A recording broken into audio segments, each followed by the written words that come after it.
सोचिए, एक छोटी सी खरीदारी कैसे एक बुरे सपने में बदल सकती है। आज की कहानी कुछ ऐसी ही है। ये हमें लेकर चलती है पुरानी दिल्ली की उन धुंध भरी तंग गलियों में, जहां एक पुरानी सी दिखने वाली गुड़िया एक बहुत ही भयानक राज छिपाए हुए हैं। और ये सब शुरू हुआ बस एक लाइन से, दुकानदार की एक अजीब सी चेतावनी जो उसने अनन्या नाम की एक कॉलेज स्टूडेंट को दी थी। एक ऐसी वार्निंग जिसे अनन्या ने मजाक में उड़ा दिया, पर उसे क्या पता था कि बहुत जल्द उसे इसका पछतावा होने वाला है। तो चलिए कहानी की शुरुआत में चलते हैं, देखते हैं आखिर हुआ क्या था उस दिन। एक बिल्कुल नॉर्मल सा दिन था और एक पुरानी दुकान में अनन्या की नज़र एक ऐसी चीज पर पड़ती है जो उसे अपनी तरफ खींच तो लेती है, पर अनजाने में ही एक डल की नींव भी रख देती है। इमेजिन कीजिए पुरानी दिल्ली की एक धूल भरी एंटीक शॉप, और वहां एक शेल्फ पर बैठी थी एक लबूबू डॉल। उसकी आंखें बड़ी बड़ी, चमकती हुई, नुकीले से दांत और एक ऐसी स्माइल जो क्यूट भी थी और डरावनी भी। एक बहुत ही अजीब कॉम्बिनेशन था। ऐसा लग रहा था मानो वो हर आने जाने वाले को बस घूर ही रही हो। अब इस गुड़िया को लेकर दोनों दोस्तों में, अनन्या और रिया में, बात बिल्कुल नहीं बनी। एक तरफ अनन्या थी जिससे वो गुड़िया एकदम यूनिक लगी, और दूसरी तरफ थी उसकी दोस्त रिया, जिससे ऐसी पुरानी चीजों से ही डर लगता था। रिया ने उसे टोका भी, बोली, इसकी आंखों में तो देख, ऐसा लग रहा है जैसे ये हमें ही देख रही है। पर अनन्या ने उसकी एक न सुनी और वो गुड़िया खरीद ली। तो अनन्या उस गुड़िया को अपने घर ले आई खुशी खुशी, पर उसे बिल्कुल अंदाजा नहीं था कि ये कोई आम खरीदारी नहीं थी। ये तो बस शुरुआत थी कुछ बहुत ही अजीब और परेशान कर देने वाली घटनाओं की। अगली सुबह, पहली ही सुबह, जब अनन्या की आंख खुली तो उसके सिर में भयंकर दर्द हो रहा था, और उसने नोटिस किया कि वो गुड़िया जिसे उसने रात को अपनी टेबल के बिल्कुल बीच में रखा था, वो अब वहां नहीं थी। गुड़िया खिसक कर टेबल के एकदम किनारे पर आ गई थी। उसका सिर हल्का सा टेढ़ा था और उसकी आंखें वो सीधे अनन्या को ही देख रही थी। अनन्या को लगा, अरे मैंने तो इसे बीच में रखा था, पर सिर में इतना दर्द था कि उसने ज्यादा ध्यान नहीं दिया और इस बात को इग्नोर कर दिया। अब फिर चीजें और भी ज्यादा डरावनी होने लगी। एक दिन जब अनन्या कॉलेज से घर लौटी तो उसने देखा कि गुड़िया उसकी टेबल पर है ही नहीं, बल्कि उसके बिस्तर पर बैठी है। फिर देर रात अचानक उसका टेबल लैंप तेजी से फ्लिकर करने लगा, और तभी धप्स की एक जोरदार आवाज आई। अनन्या ने देखा गुड़िया नीचे जमीन पर गिरी हुई थी, पर उसकी आंखें वो अभी भी सीधे अनन्या को ही घूर रही थीं। अब अनन्या का डर धीरे धीरे बढ़ता जा रहा था, और इसके साथ ही वो अकेली भी पड़ती जा रही थी। और अब उसका ये डर टकराने वाला था उसकी अपनी सबसे करीबी दोस्त के शक से। एक रात डर के मारे अनन्या से रहा नहीं गया।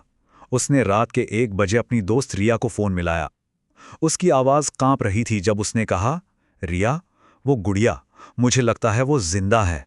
अनन्या ने उसे फोन पर सब कुछ बता दिया, कैसे गुड़िया बिस्तर पर मिली, कैसे लैंप टिमटिमा रहा था।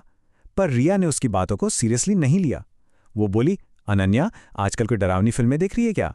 यह सब बस तेरे दिमाग में है, चिल कर और सोने की कोशिश कर, बस। उस एक पल में अनन्या को महसूस हुआ कि वो इस डर में बिल्कुल अकेली है। तो रिया की बात मानकर, या शायद कहें खुद को तसल्ली देने के लिए, अनन्या ने उस गुड़िया को उठाया, एक बॉक्स में बंद किया और उसे स्टोर रूम में रखाई। उसे लगा कि चलो आंखों से दूर रहेगी तो शायद ये सब खत्म हो जाएगा।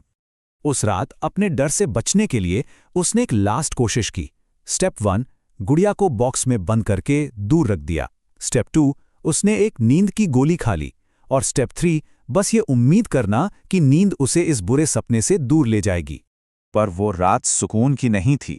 नहीं, वो रात तो इस कहानी का सबसे भयानक मोड़ लेकर आई। एक ऐसा मोड़ जहां हकीकत किसी भी बुरे सपने से ज्यादा डरावनी साबित होने वाली थी। वक्त था रात के ठीक 3 बजे, और अनन्या की आंख अचानक खुल गई। उठते ही उसे एहसास हुआ कि वो हिल नहीं सकती, बिल्कुल भी नहीं। उसका शरीर जैसे पत्थर का बन गया था। ऐसा लगा मानो किसी ने उसकी सारी की सारी ताकत खींच ली हो। वो अपनी एक उंगली तक नहीं हिला पा रही थी, और डर के मारे उसकी सांसें अटकने लगी। और तभी उसे अपने पैर में एक तेज जलन वाला दर्द महसूस हुआ। उसने हिम्मत करके किसी तरह अपना सिर झुकाकर नीचे देखा, और सामने जो मंजर था उसे देखकर उसकी चीख जैसे गले में ही जम गई। वो कुछ नहीं कर सकती थी, बिल्कुल बेबस। वही लबूबू गुड़िया स्टोर रूम से निकलकर उसके पैर से चिपकी हुई थी। उसके नुकीले दांत अनन्या की स्किन के अंदर धसे हुए थे और वो उसका खून पी रही थी। अनन्या का जो सबसे बुरा डर था, वो सबसे भयानक तरीके से अब सच हो चुका था। उस खौफनाक रात के बाद सब कुछ बदल गया। तो चलिए देखते हैं कि उस हमले के बाद आखिर हुआ क्या और पीछे कौन सा राज छूट गया। अनन्या की आंखें बंद हो रही थी और बेहोश होने से ठीक पहले उसने आखिरी बार उस गुड़िया को देखा और उसकी मुस्कान को। वो मुस्कान जो अब सिर्फ अजीब या डरावनी नहीं थी, वो पूरी तरह से शैतानी थी। और फिर अनन्या बेहोश हो गई। पूरे कमरे में एक भयानक सन्नाटा छा गया। बस खून की कुछ बूंदें थीं जो अब भी धीरे धीरे टेबल पर टपक रही थीं। लेकिन जब सुबह हुई तो लबुबू गुड़िया वहां नहीं थी। वो जा चुकी थी, गायब हो चुकी थी। तो सवाल यही है, आखिर वो लबुबू डॉल गई कहां? क्या वो किसी और को अपना अगला शिकार बनाने के लिए निकल चुकी है?